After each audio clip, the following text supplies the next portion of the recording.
बिहार की एक high profile seat काफी चर्चा में है। पांचवें चरण के लिए यूपी की 2 मोस्ट वीआईपी सीटों पर बीजेपी का पावर शो भी हुआ। लखनऊ से बीजेपी के कद्दावर नेता और रक्षा मंत्री राजनाथ सिंह ने नामांकन दाखिल किया, तो थोड़ी देर पहले अमेठी से सांसद और केंद्रीय मंत्री स्मृति ईरानी ने भी नॉमिनेशन फाइल कर दिया है।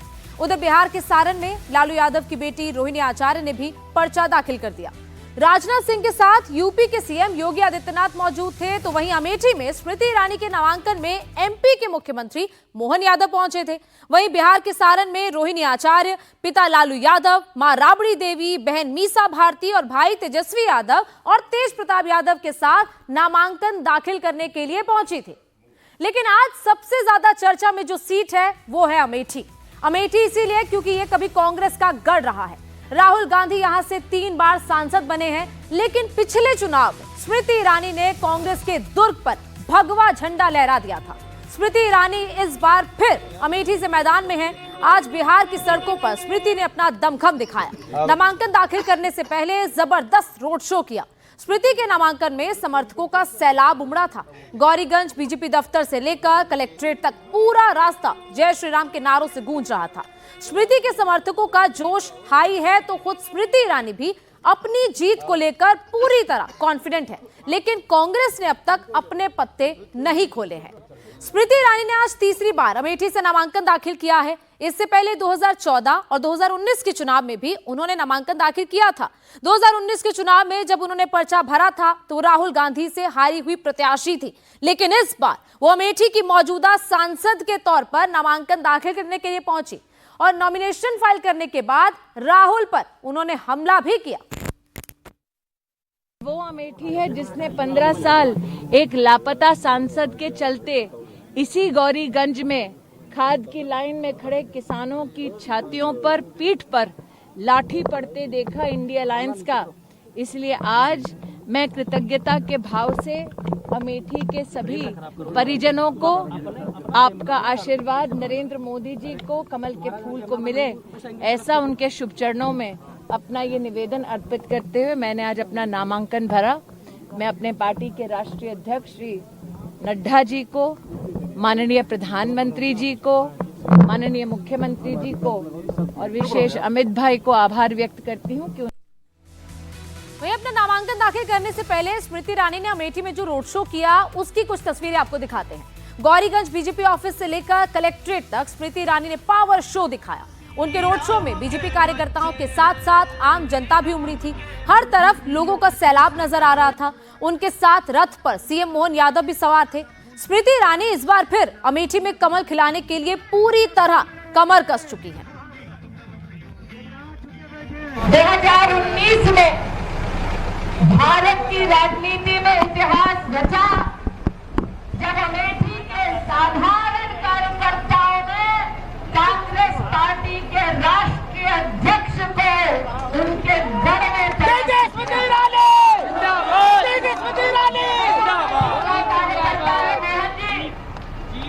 भारतीय जनता पार्टी के कार्यकर्ता के रूप में या राष्ट्रीय स्वयंसेवक संघ के निष्ठावान सहयोगी, समर्थक और सेवक के रूप में वर्षों वर्ष इस धरती पर अपने आराध्य के प्रति समर्पण भावना रखने के लिए यहाँ के स्वयंसेवकों और कार्यकर्ताओं ने पीठ पर लाठी खाई और कांग्रेस की प्रताड़ना सही। आप अपना आशीर्वाद दें कि जो इतिहास आपने भी रचा भव्य विजय का, जो 2024 में जीत का बिगुल अमेठी की इस भूमि से ऐसा बजे कि इसका गुंजन, इसकी गर्जना पूरे विश्व में हो।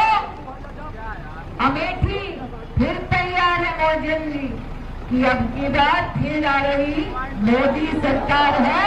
सदैव भारत माता की जय, माता की जय। स्मृति ईरानी का जोश पूरी तरह हाई है। यही वजह है कि धर्म पथ के रास्ते विजय पथ पर वो तेजी के साथ आगे बढ़ रही हैं। आज नामांकन दाखिल करने से पहले स्मृति ईरानी ने अपने घर पर पूजन हवन किया। इससे पहले कल उन्होंने राम मंदिर जाकर रामलला के दर्शन भी किए थे। अमेठी से लेकर अयोध्या तक कल दिन भर स्मृति ईरानी मंदिर मंदिर गई। और अपनी जीत का आशीर्वाद दिया।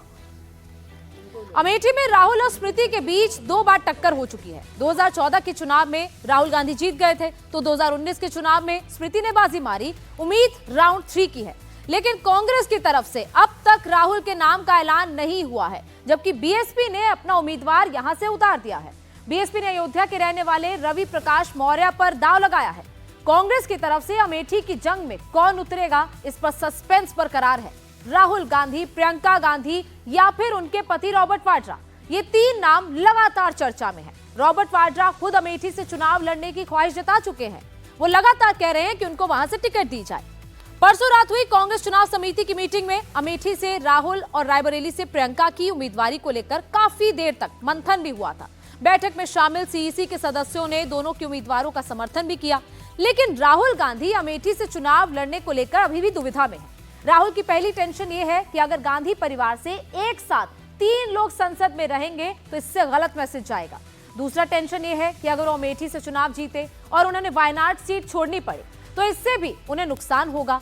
तीसरी टेंशन ये है कि अगर वो अमेठी छोड़कर रायबरेली से लड़े तो स्मृति ईरानी को फायदा मिल जाएगा। और चौथी सबसे बड़ी टेंशन ये है कि अगर वो अमेठी से फिर से हार गए तो उनकी इमेज को बहुत बड़ा डेंट पहुंचेगा। यही वजह है कि राहुल गांधी फैसला नहीं ले पा रहे हैं कि वो अमेठी से लड़ें या फिर नहीं। वहीं बीजेपी का कहना है कि गांधी परिवार से कोई भी आ जाए, स्मृति ईरानी एक बार फिर से इतिहास दोहराने को तैयार है।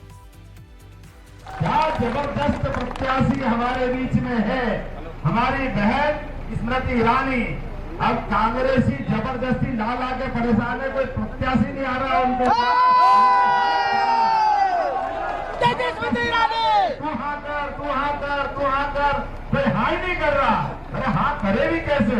ये रणबांकुरे खड़े हैं छाती तान के सामने, कमल का फूल लेकर इनके आंधी में सब उड़ जाएंगे, कोई बचने वाला नहीं। तो आपकी बार मोदी सरकार, आपकी बार मोदी सरकार, और फिर एक बार मोदी सरकार, फिर एक बार अमेठी, अमेठी जिंदाबाद, जिंदाबाद जिंदाबाद, फिर एक बार स्मृति ईरानी जिंदाबाद। 2019 की हार के बाद जहां राहुल गांधी ने अमेठी को एक तरह से छोड़ दिया, 5 साल में वो यहां महज 3 से 4 बार आए, तो वहीं स्मृति ने कांग्रेस के लॉन्चिंग पैड कहे जाने वाले अमेठी में अपना खूंटा गाड़ दिया। स्मृति ने अमेठी में अपना घर तक बनवा लिया। यही वजह है कि 2022 के चुनाव में बीजेपी ने अमेठी की 5 से 3 विधानसभा सीटों पर कमल खिला दिया था। वहीं गौरीगंज से एसपी विधायक राकेश प्रताप सिंह के 2 भाई भी बीजेपी में शामिल हो चुके हैं। स्मृति ईरानी अमेठी में लगातार घूम घूम कर बीजेपी का बेस मजबूत कर रही हैं। बीजेपी का कहना है कि इस बार फिर से अब मैं आपको अमेठी का कास्ट फैक्टर समझा देती हूं। अमेठी में दलित, मुस्लिम और ब्राह्मण वोट बेहद अहम है। दलित यहां पर 26% है, मुसलमान करीब 20% है और ब्राह्मण 18% है। इसके अलावा राजपूत 11% है, यादव और मौर्य को अगर मिला दे तो 16% और लोधी और कुर्मी करीब 10% है। अमेठी जीतने के लिए इस जाति समीकरण को साधना बेहद जरूरी है। अब पिछले कुछ सालों में बीजेपी ने खुद को कांग्रेस के गढ़ अमेठी में कितना मजबूत किया वो भी आप जान लीजिए। अमेठी में कुल 5 विधानसभा हैं। 2022 के चुनाव में 5 में से 3 विधानसभा पर कमल खिला था, जबकि 2 पर कांग्रेस ने बीजेपी का बेस मजबूत लगातार कर रही है। वहीं अमेठी में स्मृति ईरानी ने रोड शो कर अपना नामांकन दाखिल किया, तो यूपी की राजधानी लखनऊ में रक्षा मंत्री राजनाथ सिंह ने शक्ति प्रदर्शन किया। लखनऊ की सड़कों पर हजारों समर्थकों के साथ रोड शो करने के बाद राजनाथ सिंह ने भी अपना पर्चा दाखिल कर लिया है। इस दौरान 2 राज्यों के मुख्यमंत्री उनके साथ मौजूद थे। यूपी के सीएम योगी आदित्यनाथ और उत्तराखंड के मुख्यमंत्री पुष्कर सिंह धामी रोड शो से लेकर नामांकन दाखिल करने तक राजनाथ सिंह के साथ रहे। राजनाथ सिंह लखनऊ में लगातार तीसरी बार चुनावी मैदान में हैं। इस बार हैट्रिक लगाने की वो तैयारी में है। मौका खास था और इसकी तैयारी भी पूरे जोर शोर से की गई थी। रोड शो से पहले राजनाथ सिंह ने भगवान का आशीर्वाद लिया। रोड शो शुरू होने से पहले राजनाथ सिंह हनुमान सेतु मंदिर पहुंचे, भगवान शिव का जलाभिषेक किया और फिर हनुमान जी से आशीर्वाद लेकर उन्होंने अपने रोड शो की शुरुआत की। राजनाथ सिंह ने जिस गाड़ी पर सवार होकर रोड शो किया उसे लखनऊ विकास रथ का नाम दिया गया था। इस रोड शो के दौरान इस रथ की कमान यूपी के सीएम योगी आदित्यनाथ ने संभाल रखी थी। योगी के एक हाथ में कमल और दूसरे हाथ में माइक था। योगी ने खुद जय श्री राम और वंदे मातरम के नारे लगाए। उनके साथ रोड शो में मौजूद हजारों लोगों ने भी ये नारे लगाए। रोड शो के दौरान फिर एक बार मोदी सरकार का नारा गूंजता रहा। योगी बीजेपी कार्यकर्ताओं का उत्साह बढ़ाते रहे।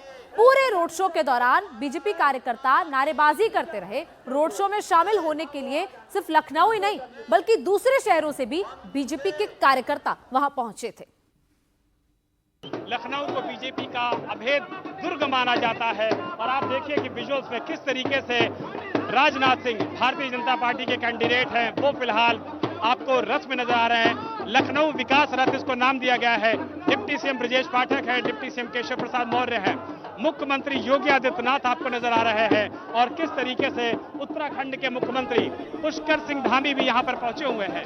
ये बताता है कि कैसा उत्साह है, कैसा वर्क है, किस तरीके का जो समर्थक है उनके मन में उत्साह है। लखनऊ लोकसभा सीट की अगर बात किया जाए तो 5 यहाँ पर विधानसभा की सीटें आती हैं, जिस पर 3 पर भारतीय जनता पार्टी का जबकि 2 पर समाजवादी पार्टी का कब्जा है। लेकिन लखनऊ को बहुत बड़ा गढ़ माना जाता है भारतीय जनता पार्टी का। यही वजह है कि देखिए राजनाथ सिंह अपने तमाम बड़े नेताओं के साथ, जिसमें सुधांशु त्रिवेदी भी शामिल हैं, मोहनलालगंज से भारतीय जनता पार्टी के जो उम्मीदवार है कौशल किशोर वो भी शामिल है, स्वाति सिंह पूर्व मंत्री शामिल है। इसके अलावा बड़ी तादाद में जो नेता है वो यहाँ पहुंचे हुए हैं और सभी को भरोसा है कि जिस तरीके से यहाँ पर पुष्प वर्षा हो रही है। तो बीजेपी के शक्ति प्रदर्शन में सीएम योगी ने न केवल बीजेपी कार्यकर्ताओं का मनोबल बढ़ाया बल्कि रोड शो के दौरान अपनी जिम्मेदारी भी निभाई। इस दौरान रोड शो में जब एम्बुलेंस फंस गई तो योगी ने खुद माइक से एम्बुलेंस को रास्ता देने को कहा। इसके बाद बीजेपी कार्यकर्ता एक्शन में आए और एम्बुलेंस को भीड़ से निकाला। इसके बाद राजनाथ सिंह का रोड शो फिर आगे बढ़ा। लखनऊ सीट पर राजनाथ सिंह का मुकाबला समाजवादी पार्टी के रविदास मेहरोत्रा से है। रविदास मेहरोत्रा लखनऊ मध्य से समाजवादी पार्टी के विधायक हैं। तो बीएसपी ने सरवर मलिक को मैदान में उतारकर चुनाव को त्रिकोणीय बना दिया। सरवर मलिक लखनऊ उत्तरी सीट से 2022 में बीएसपी के टिकट पर वो चुनाव लड़ चुके हैं। उन्हें तब हार का सामना करना पड़ा था, लेकिन लखनऊ में मुसलमान वोटर्स की अच्छी खासी आबादी है, इसीलिए मायावती ने मुस्लिम चेहरे पर दाव चला है। अगर सरवर मलिक ने मुसलमान वोटर्स में सेंधमारी की तो रविदास मेहरोत्रा को नुकसान हो सकता है। लखनऊ की सीट एक समय कांग्रेस का मजबूत गढ़ हुआ करती थी, लेकिन पिछले 33 सालों से यहां पर बीजेपी नॉट आउट है। 1991 से बीजेपी की जीत का जो सिलसिला शुरू हुआ था वो अब तक जारी है। इस सीट पर पहली बार कमल अटल बिहारी वाजपेयी ने खिलाया था। अटल जी पहली बार लखनऊ सीट से 1991 में चुनाव जीते। इसके बाद लखनऊ से उनका ऐसा संबंध बना कि वो लगातार 5 बार चुनाव जीतते गए। ये सिलसिला तब टूटा जब अटल जी ने 2009 के चुनाव से खुद को अलग कर लिया। 2009 में अटल जी की जगह लालजी टंडन बीजेपी के उम्मीदवार बने। अटल बिहारी वाजपेयी की उस समय लखनऊ में ऐसी लोकप्रियता थी कि लालजी टंडन ने वाजपेयी के नाम पर वोट मांगे। उनकी खड़ाऊ लेकर वो प्रचार किया करते थे और यहां से वो चुनाव जीत गए। फिर 2014 और 2019 के चुनाव में राजनाथ सिंह लखनऊ से भारी मतों से जीते और इस बार वो हैट्रिक लगाने की तैयारी में है। 1991 के बाद लखनऊ में बीजेपी की पकड़ इतनी मजबूत हो चुकी है कि विपक्ष को यहां मजबूत उम्मीदवार ढूंढने में परेशानी होती है। 2014 के चुनाव में कांग्रेस ने राजनाथ सिंह के सामने रीटा बहुगुणा जोशी को खड़ा किया था। राजनाथ सिंह ये चुनाव करीब 2.25 लाख वोट से जीते थे। 2019 के चुनाव में राजनाथ सिंह की जीत का मार्जिन और ज्यादा बढ़ गया। तब उन्होंने समाजवादी पार्टी और बसपा की उम्मीदवार शत्रुघ्न सिन्हा की पत्नी पूनम सिन्हा को करीब 3.5 लाख वोटों से हराया था।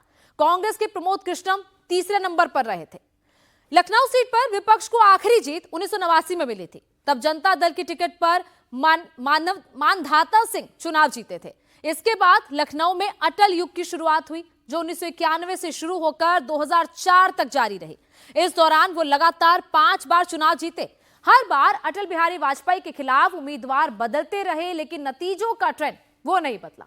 1991 में अटल बिहारी वाजपेयी ने कांग्रेस के रंजीत सिंह को हराया।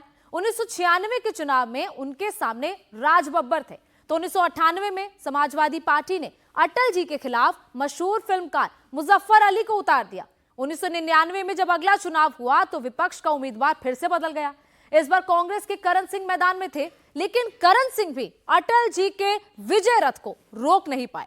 2004 में समाजवादी पार्टी ने मधु गुप्ता को टिकट दिया, लेकिन अटल जी के सामने उन्हें भी शिकस्त खानी पड़ी। आखिर लखनऊ बीजेपी का इतना मजबूत गढ़ बन कैसे गया, इसकी वजह आपको बताते हैं। दरअसल नवाबों की नगरी लखनऊ का मिजाज कुछ अलग है। यहाँ के वोटर्स काफी प्रगतिशील मिजाज के हैं। यही वजह है कि यहाँ जाति और धर्म पर उम्मीदवारों की मेरिट भारी पड़ जाती है। लखनऊ में मुस्लिम वोटर्स की तादाद करीब 18% है। यहाँ मुस्लिम वोटर करीब 3 लाख हैं। इसके बावजूद बीजेपी आसानी से जहां से चुनाव जीतती आ रही है। ये सीट बीजेपी के लिए इतनी सुरक्षित बन चुकी है कि यहां पर ना तो साइकिल रेस लगा पाती है और ना ही मायावती का हाथी अपना दमखम दिखा पाता है। लखनऊ में विपक्ष को बीजेपी उम्मीदवारों के खिलाफ उम्मीदवार ढूंढने में तक परेशानी होती है। कई बार विपक्ष को बाहरी उम्मीदवारों का सहारा लेना पड़ा। इस बार रविदास मेहरोत्रा मैदान में है, जिन्होंने लखनऊ में ही सियासत की है। देखना यह है कि क्या वो राजनाथ सिंह को हैट्रिक लगाने से रोक पाते हैं, क्योंकि आज राजनाथ सिंह के रोड शो में बड़ी संख्या में मुस्लिम समुदाय के लोग भी पहुंचे और राजनाथ सिंह की जीत का दावा भी किया। देखिए और भी लोग आ गए हैं। बताइए, आपकी बार 400 पार का आपने नारा दिया है, ये वजह क्या है, किस वजह से नारा दिया? नारा ये है, इस हुकूमत में एक भी सांप्रदायिक हिंसा नहीं घटी है। पिछली हुकूमतों में आपको ज्ञात होना चाहिए, उत्तर प्रदेश में जितनी 403 विधानसभा नहीं होते थे, उससे ज़्यादा दंगे होते थे। तो स्वच्छ वातावरण, अच्छी सरकार, सबका साथ, सबका विकास। और रहा आज का नामांकन का दिन, तो श्री राजनाथ सिंह के ऊपर एक भी कोई आरोप नहीं लगे आज तक, चाहे वो 2 बार उत्तर प्रदेश की हुकूमत में मुख्यमंत्री रहे हों या पार्टी के सर्वोच्च पद पे राष्ट्रीय अध्यक्ष रहे हों। कभी भी आपके ऊपर कोई भी आरोप नहीं लगा। अल्पसंख्यक समाज का पूरा समर्थन मिल रहा है बीजेपी और राजनाथ सिंह को।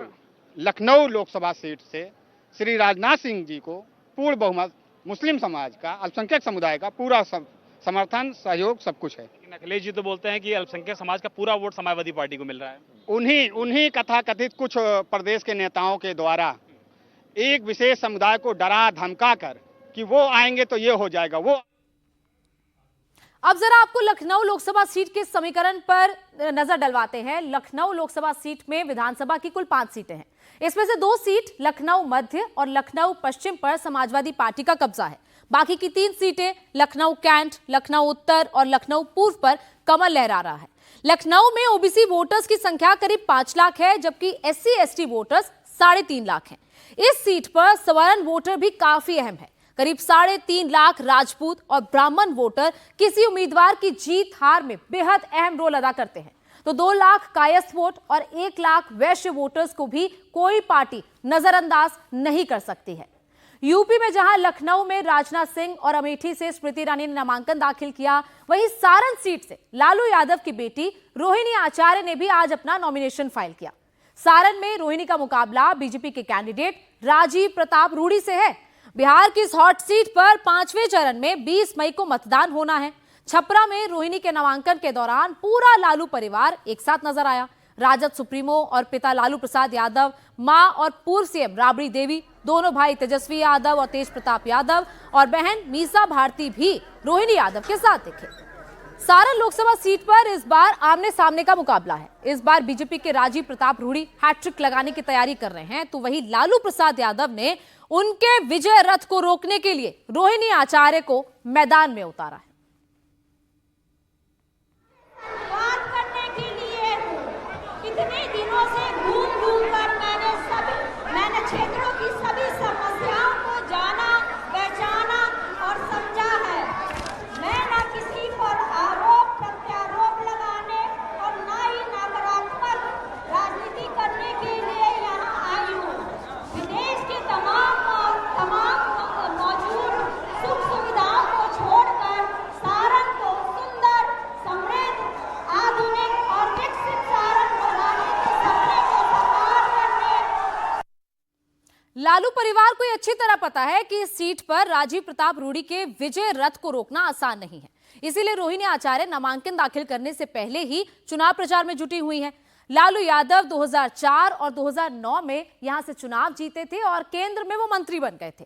2014 के चुनाव में लालू यादव ने अपनी पत्नी और बिहार की पूर्व मुख्यमंत्री राबड़ी देवी को सारण सीट से मैदान में उतारा, लेकिन मोदी लहर में लालू की लालटेन बुझ गई और बीजेपी के राजीव प्रताप रूडी की प्रचंड जीत हुई। जीत के बाद रूडी केंद्र में मंत्री भी रहे। फिर साल 2019 का लोकसभा चुनाव आया। इस बार लालू प्रसाद यादव ने अपने समधी यानी तेज प्रताप यादव के ससुर, जो परसा से विधायक भी रह चुके हैं, उन पर दाव लगाया। लेकिन मोदी लहर में यह दाव भी फेल हो गया। राजीव प्रताप रूडी लगातार दूसरी बार यहां से चुनाव जीते। अब इस बार राजीव प्रताप रूडी जीत की हैट्रिक ना लगा पाए, इसीलिए लालू प्रसाद यादव ने अपनी बेटी रोहिणी आचार्य को मैदान में उतारा है। आंकड़े भले ही बीजेपी के फेवर में हैं, लेकिन बिहार के पूर्व डिप्टी सीएम तेजस्वी यादव सारण के साथ ही पूरे बिहार की 40 की 40 सीटों पर इंडी गठबंधन की जीत का दावा कर रहे हैं। यह माहौल है और बिहार में इस बार चौंकाने वाला रिजल्ट हम लोग देंगे। और सारण तो हम लोग जीत ही रहे हैं, लेकिन बिहार में जो 2 फेज के चुनाव भी हुए हैं उसमें भी हम लोगों की जीत हुई है। प्रधानमंत्री जी ने केवल बिहार को ही नहीं बल्कि पूरे देश के लोगों को ठगने का काम किया है। तो खास तौर पे बिहार के साथ तो पक्षपात किया है, सौतेला व्यवहार किया है। इसका जनता जो है बदला लेगी। जनता मालिक है, जनता चुनती है, ना कि प्रधानमंत्री जो आंकड़ा बोलेंगे वो होगा।